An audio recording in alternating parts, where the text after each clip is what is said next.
ഇത് നമ്മളൊരു സേഫ്റ്റി കട്ടിൽ ഉണ്ടാക്കും കേട്ടോ. സേഫ്റ്റി കട്ടിൽ ഉണ്ടാക്കുന്ന എന്തിനാണെന്ന് അറിയാമോ? നമ്മുടെ വീട്ടിൽ ചെറിയ പിള്ളേരൊക്കെ ഉണ്ട്. അവര് നമ്മൾ രാത്രി നമ്മൾ കിടക്കാൻ നേരത്തെ ഒരു സ്ഥലത്ത് കിടക്കി കഴിഞ്ഞു പിറ്റേ ദിവസം നമ്മൾ നോക്കുമ്പോഴേക്കും അവർ കിടക്കുന്നതെന്ന് പറഞ്ഞിട്ടുണ്ടെങ്കിൽ വേറൊരു സ്ഥലത്താണ്. ഇങ്ങനെ കറങ്ങി തിരിഞ്ഞ് ബെഡേ കൂടെ കറങ്ങി തിരിഞ്ഞ് നടക്കലാണ് അവരുടെ പരിപാടി. അപ്പോൾ അവർ കറങ്ങി തിരിഞ്ഞ് വരുന്ന കഴിയുമ്പോഴേക്കും അവസാനം അവർ കട്ടിലേന്നൊക്കെ ചാടി പോകാനുള്ള സാധ്യതയുണ്ട്. ഇതുവരെ കട്ടിലേന്ന് ചാടി പോയില്ല, എന്നാലും ഇങ്ങനെ കറങ്ങി തിരിഞ്ഞ് നടക്കുന്നവരെ ഇത് കണ്ടു കഴിഞ്ഞപ്പോഴേക്കും നമുക്ക് തോന്നി ഒരു കട്ടിലേന്നൊക്കെ താഴെ പോകാനുള്ളൊരു സാഹചര്യമുണ്ട്. അപ്പോൾ അങ്ങനെ ചാടി പോകാതിരിക്കുന്നതിന് വേണ്ടി നമ്മളൊരു സേഫ്റ്റി കട്ടിൽ ഉണ്ടാക്കും കേട്ടോ. വളരെ സിമ്പിളായിട്ടുള്ള കാര്യങ്ങൾ, നമുക്ക് വളരെ കുറച്ച് സാധനം കൊണ്ട് നമ്മളൊരു സേഫ്റ്റി കട്ടിൽ ഉണ്ടാക്കാൻ പോകും കേട്ടോ. ഇപ്പോൾ നമ്മൾ ഇരിക്കുന്ന ഒരു പാത്രം കൊണ്ടാണ് നമ്മൾ ഇതിൻ്റെ കെർവ് കട്ട് ചെയ്യുന്നത്. അതായത് ഇപ്പോൾ ഇതിൻ്റെ എഡ്ജ് നിങ്ങൾ നോക്കി ഭയങ്കര ഷാർപ്പാണ്. ആ ഷാർപ്പായ സമയത്ത് നമ്മളത് പിള്ളേരൊക്കെ കയറി കഴിഞ്ഞിട്ടുണ്ടെങ്കിൽ അവരുടെ തലയൊക്കെ മുറിയുന്നതിന് വേണ്ടിയുള്ള സാഹചര്യമുണ്ട്. അപ്പോൾ അത് ഒഴിവാക്കുന്നതിന് വേണ്ടി നമ്മുടെ കയ്യിലിരിക്കുന്ന ഈ കട്ടറാണ്, ഇതുപോലത്തെ ഒരു കട്ടറാണ്.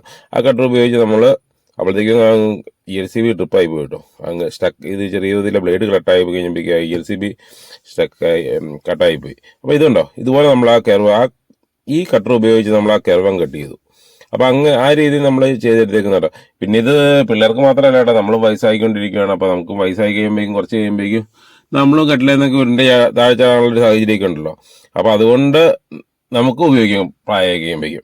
അപ്പോൾ നമ്മൾ അതിന് ആദ്യം ചെയ്യുന്നതെന്ന് പറഞ്ഞിട്ടുണ്ടെങ്കിൽ നമ്മൾ കറക്റ്റ് സ്ട്രൈറ്റ് ആയിട്ട് നമ്മൾ എടുക്കുന്നതിന് വേണ്ടി നമ്മളിവിടെ ടൈലായിട്ട് ഉപയോഗിക്കുന്നത്. ടൈൽ ഉപയോഗിച്ചുള്ള പ്രത്യേകത എന്താണെന്ന് പറയുമ്പോൾ ടൈലിൻ്റെ എഡ്ജുകളൊക്കെ വളരെ കറക്റ്റ് ആയിരിക്കും. അതുപോലെ തന്നെ മെഷീൻ കട്ടിങ്ങും ഉണ്ട് ഇതിനകത്ത് കുറച്ച് ഭാഗം.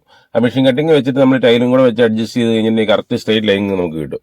അത് കഴിഞ്ഞിട്ട് നമ്മൾ ഇതിനകത്ത് ഉപയോഗിച്ചിരിക്കുന്ന ബ്ലേഡ് എന്ന് പറഞ്ഞിട്ടുണ്ടെങ്കിൽ കോൺക്രീറ്റ് കട്ടിങ് ബ്ലേഡ് ഉപയോഗിച്ചു. കാരണം മറ്റേ തടി കട്ട് ചെയ്യുന്ന ബ്ലേഡ് ഉപയോഗിച്ച് കഴിഞ്ഞിട്ടുണ്ടെങ്കിൽ ഞാൻ കടയിൽ പോയി ചോദിച്ചു കഴിഞ്ഞപ്പോഴേക്കും അവർ പറഞ്ഞു അത് ഡേഞ്ചറാണ് എന്ന് പറഞ്ഞുകൊണ്ട് നമ്മൾ ഈ കോൺക്രീറ്റ് കട്ടിങ് ബ്ലേഡാണ് നമ്മൾ ഉപയോഗിച്ചത്. നമുക്ക് കറക്റ്റായിട്ട് ഷേപ്പായിട്ട് കറക്റ്റ് ചെയ്യാനും നമുക്ക് അത്ര സ്ട്രൈറ്റ് ആയിട്ട് നമുക്ക് കട്ട് ചെയ്യാനൊന്നും നമുക്ക് അറിയില്ല. എങ്കിലും നമ്മൾ അത്യാവശ്യം നല്ല രീതിയിൽ ഇത് കട്ട് ചെയ്തെടുത്തിട്ട് നമ്മളുണ്ടോ ഇതുപോലെ നമ്മൾ വെച്ച് ഇച്ചിരി പശയും കൂടെ നമ്മൾ വെച്ചിട്ട് ഇതുപോലെ നമുക്ക് ഒട്ടിച്ചെടുക്കാനുള്ള ഒരു പരിപാടിയായിട്ടാണ് നമ്മളിത് ചെയ്തുകൊണ്ടിരിക്കുന്നത്.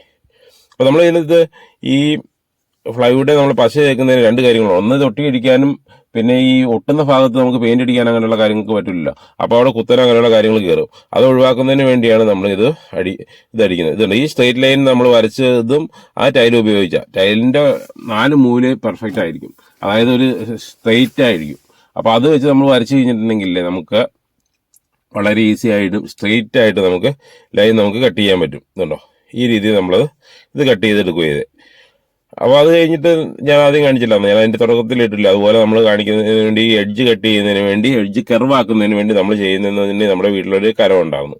ആ കരം വെച്ച് കഴിഞ്ഞിട്ട് റൗണ്ട് ആക്കി അങ്ങ് കട്ട് ചെയ്തെടുത്ത് കഴിഞ്ഞിട്ട് നമുക്ക് ഒരു വരയിട്ടിട്ട് നമ്മളത് അങ്ങ് കട്ട് ചെയ്യുന്നു. നമുക്ക് വളരെ കുറച്ചായിട്ടുള്ള കാര്യങ്ങൾ ഇത്രയും കുറച്ച് സാധനം കൊണ്ട് ഇത്ര കർവായിട്ട് നിങ്ങൾ കട്ട് ചെയ്യുന്നത് നിങ്ങൾക്ക് തോന്നുന്നുണ്ടോ? വളരെ നമുക്ക് നമ്മുടെ മനസ്സിലേക്ക് ഒരു ആഗ്രഹം കയറി കഴിഞ്ഞിട്ടുണ്ടെങ്കിൽ നമ്മളത് ഉണ്ടാക്കാൻ വേണ്ടി ഇറങ്ങി കഴിഞ്ഞിട്ടുണ്ടെങ്കിൽ ഉറപ്പായിട്ടും നമ്മളത് എങ്ങനെയൊക്കെ കാണിച്ചു കഴിഞ്ഞാലും നമ്മുടെ ലിമിറ്റഡ് ആയിട്ടുള്ള സാഹചര്യം ഉപയോഗിച്ച് നമ്മളത് ഉണ്ടാക്കിയിരിക്കും. ഇതുണ്ട് നമ്മൾ സ്ക്രൂ ഡ്രൈവർ കൊണ്ട് ഒരു കർവ് അങ്ങ് വരച്ചു കൊടുക്കും. അപ്പോൾ അതിൽ കൂടി നമ്മളങ്ങ് ഇച്ചിരി ശ്രമകരമായിട്ട് നമ്മളിത് കാണുന്ന പോലെ അത്ര എളുപ്പമുള്ള കാര്യമൊന്നുമല്ല, എന്നാലും അത്യാവശ്യം കുഴപ്പമില്ലാത്ത രീതിയിൽ അത്യാവശ്യം നല്ല രീതിയിൽ നമുക്കത് ചെയ്തെടുക്കാനും പറ്റിയിട്ടോ.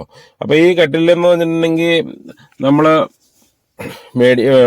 ഇപ്പോൾ ആമസോണിലൊക്കെ നമുക്ക് വേണമെങ്കിൽ ഇതിൻ്റെ ഈ പിള്ളേർ താഴത്തേക്ക് ചാടിപ്പോയില്ലാത്ത ഇതൊക്കെ നമുക്ക് വേണമെങ്കിൽ ആമസോണിലൊക്കെ നമുക്ക് അവൈലബിൾ ആണ്. പിന്നെ നമുക്കൊരു രസമാണല്ലോ ഇത് ചുമ്മാ ഇരിക്കുന്ന സമയത്ത് നമുക്ക് ഇങ്ങനെ ചെയ്യുന്നതെന്ന് പറഞ്ഞിട്ടുണ്ടെങ്കിൽ നമ്മളിപ്പോൾ രാത്രിയിലാണ് അത് ചെയ്യുന്നത്.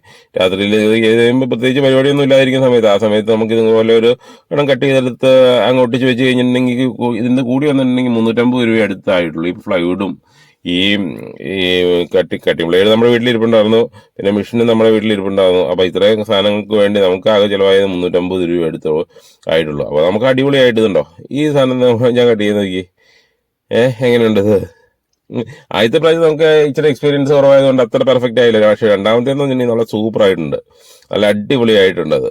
അത് കണ്ടു കഴിയുമ്പോൾ തന്നെ നമുക്കൊരു സന്തോഷമായി പോയിട്ടോ. ഇത്രയും പെർഫെക്റ്റ് ആയിട്ട് നമുക്കിത് കട്ട് ചെയ്യാം, ഇങ്ങനെ കരവുണ്ടാക്കാം എന്ന് ഞാൻ ഓർത്തിട്ടുണ്ടോ. നമ്മൾ സ്ട്രൈറ്റ് ആയിട്ട് ഇത് കട്ട് ചെയ്യുന്നത്, അതായത് ബ്ലേഡ് നമുക്ക് ഒത്തിരി ബലം അങ്ങനെയുള്ള കാര്യങ്ങളൊന്നും നമ്മൾ കൊടുക്കുന്നില്ല. അങ്ങനെ കൊടുത്തു കഴിഞ്ഞിട്ടുണ്ടെങ്കിൽ ബ്ലേഡ് ഒടിഞ്ഞു പോകുമല്ലോ. അപ്പോൾ അത് ഒഴിവാക്കുന്നതിന് വേണ്ടി നമ്മൾ വളരെ സിമ്പിൾ ആയിട്ടുള്ള രീതിയിൽ ഇത് കട്ട് ചെയ്ത് എടുത്തിട്ട് പയ്യെ ആ ബ്ലേഡ് കൊണ്ട് തന്നെ പയ്യെ അതൊക്കെ ഒന്നുകൂടെ അങ്ങ് ഓടിക്കുക. അപ്പോൾ ഓടിച്ച് കഴിയുമ്പോൾ കണ്ടോ കണ്ടോ, ഇത്രയ്ക്ക് പെർഫെക്റ്റ് ആയിട്ട് നമുക്കത് കിട്ടിയിട്ടുണ്ട്. നമ്മുടെ ഇതിന് വേറെ ഉപകരണങ്ങളൊക്കെ ഉപയോഗിക്കുന്ന ആൾക്കാരാട്ടോ, വലിയ വലിയ വലിയ ഉപകരണങ്ങൾ ഇതിന് കർവ് ചെയ്യാനുള്ള മെഷീനൊക്കെ ഉണ്ട്. പക്ഷെ അതൊന്നും നമ്മൾ ഉപയോഗിക്കുന്നില്ല. നമ്മൾ ഇതിൻ്റെ ഇത് ഈ ചെറിയ ഇതില്ല, ഒത്തിരി ഭംഗിയൊന്നും നമുക്ക് വേണ്ടല്ലോ. പിന്നെ പെയിന്റും കൂടി അടിച്ച് കഴിഞ്ഞിട്ട് പിന്നെ അതിൻ്റെ മുകളിലൊരു കോട്ടിങ് കൂടെ നമ്മൾ ഒട്ടിച്ച് കഴിയുമ്പോഴേക്കും വളരെ ഈസി ആവും. പിന്നെ ഇത് ആദ്യം നമ്മൾ ഇച്ചിരി പശ തേച്ച് കഴിഞ്ഞിട്ട്, പശ തേക്കുന്നതിൻ്റെ ഉദ്ദേശം ഞാൻ മനസ്സിലായി പറഞ്ഞല്ലോ. അപ്പോൾ ആ ഭാഗത്ത് ഇനി ഈ ഒരു കോട്ടിങ് വരുന്നതുകൊണ്ട് പിന്നെ ഇനി ഈ കരിമഞ്ഞ മറൈഫൈയോടാണ് നമ്മൾ മേടിച്ചിരിക്കുന്നത്. എന്നാലും തടി മറയുന്നില്ലല്ലോ, തടി സാധാരണ തടിയാണ്. അപ്പോൾ ആ തടിയിലേക്ക് ഇനി കുത്തനോ അങ്ങനെയുള്ള കാര്യങ്ങൾ കയറാതിരിക്കുന്നതിന് വേണ്ടിയാണ് നമ്മൾ അവിടെ ആ പശ നല്ല രീതിയിൽ അപ്ലൈ ചെയ്തിട്ട്, നല്ല രീതിയിൽ എന്ന് പറഞ്ഞാൽ നല്ല രീതിയിൽ അപ്ലൈ ചെയ്തിട്ട് മൊത്തം നമ്മൾ വൈപ്പ് ചെയ്തെടുത്തു. അപ്പോൾ ഈ രീതിയിലാണ് നമ്മുടെ സേഫ്റ്റി കെറ്റിൽ നമ്മൾ ഉണ്ടാക്കിക്കൊണ്ടിരിക്കുന്നത് കേട്ടോ. ഇതുണ്ടോ, സേഫ്റ്റി കെറ്റിൽ ഉണ്ടാക്കി അവസാനത്തെ നമ്മുടെ ഫൈനൽ ലുക്ക് ഏകദേശം ഇതുവാട്ടോ. ഇതിന്റെ സൈഡിൽ നമുക്ക് ഇഴിഞ്ഞ് എഡ്ജ് ഒട്ടിക്കുന്നുണ്ട്. എഡ്ജ് ഒട്ടിച്ചില്ലെങ്കിൽ വെറുതെ ഈ പിള്ളേരാകുമ്പോൾ അവരെവിടെയാണ് എന്താണ് പ്രശ്നം എന്ന് നോക്കി നടക്കുന്ന ആൾക്കാരാണല്ലോ അവർ.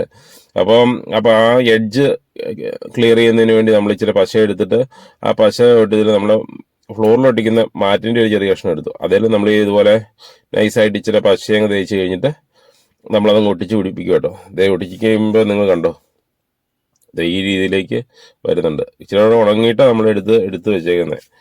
ഉണങ്ങി ആ പശ പിടിക്കുന്ന രീതിയിലേക്ക് വന്നു കഴിഞ്ഞിട്ട് ഇതുണ്ടോ, ഇതുപോലെ നമ്മളങ്ങ് വെച്ച് ഇതാ ഫ്ലോറിൽ ഒട്ടിക്കുന്ന മാറ്റം റെയിൽവേയിലും ട്രാവലറൊക്കെ കണ്ടിട്ടില്ലേ, അതേപോലെ ഫ്ലോറിൽ ഒട്ടിക്കുന്ന ഒരു മാറ്റിൻ്റെ ഒരു ചെറിയ പീസ് നമുക്ക് കിട്ടി കഴിഞ്ഞപ്പോഴേക്കും ആ പീസാണ് ഇങ്ങനെ ഈ കർവ് നമ്മൾ ഒട്ടിക്കുന്നതിന് വേണ്ടി, നല്ല സ്മൂത്ത് ആക്കുന്നതിന് വേണ്ടി നമ്മൾ ഉപയോഗിക്കുന്നത്. ഇതിൻ്റെ മുകളിൽ അടിക്കുന്നതിന് വേണ്ടി പ്ലാസ്റ്റിക് വേണമെങ്കിൽ കിട്ടും, പക്ഷേ അതിനൊന്നും നമ്മൾ പോയില്ല, അതിനൊന്നും പോയില്ല. അപ്പോൾ ഈ ഇത് വെച്ച് നമ്മളിതുണ്ടോ അങ്ങ് ഒട്ടിച്ച് കഴിഞ്ഞിട്ട് കുറച്ച് ഉണങ്ങി കഴിയുമ്പോഴേക്കും നമ്മളിതിഞ്ഞ് കട്ട് ചെയ്തെടുക്കും. പിന്നെ ഇതിനെല്ലാത്തിനും വേണ്ടതെന്ന് പറഞ്ഞിട്ടുണ്ടെങ്കിൽ കുറച്ച് ക്ഷമയാണ്. നമുക്കത് പയ്യെ നിന്ന് ആലോചിച്ച് കഴിഞ്ഞിട്ടുണ്ടെങ്കിൽ ഇതിനെല്ലാം നമുക്ക് ഉള്ള സൊല്യൂഷനുകൾ നമുക്ക് നമ്മുടെ വീട്ടിലുള്ള സാധനങ്ങൾ വെച്ച് നമുക്ക് സൊല്യൂഷൻ നമുക്ക് കിട്ടും എന്നുള്ളതാണ്. ഇത് ഞാൻ പറഞ്ഞില്ലേ, വീട്ടിൽ ഇവിടെ ഉപയോഗിക്കാതെ കിടന്നൊരു ചെറിയ കഷ്ണം മാറ്റാണ്.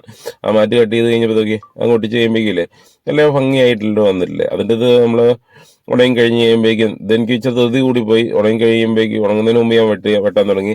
ഇത് ഇച്ചിരി ഉണങ്ങി കഴിയുമ്പോൾ വെട്ടി കഴിഞ്ഞിട്ടുണ്ടെങ്കിൽ നല്ല പെർഫെക്റ്റ് ആയിട്ട് ഇച്ചിരി മൂർച്ചയുടെ കത്തിയും കൊണ്ട് ആണെങ്കിൽ നല്ല പെർഫെക്റ്റ് ആയിട്ട് നമുക്ക് ഇത് കിട്ടുകയും ചെയ്യും. അപ്പോൾ ഇപ്പോഴത്തെ സൈഡ് നമ്മൾ അതുപോലെ ചെയ്യണം. ഇതുണ്ടോ, സ്റ്റാച്ചൻ അതിൻ്റെ തിരിക്കും കേട്ടോ.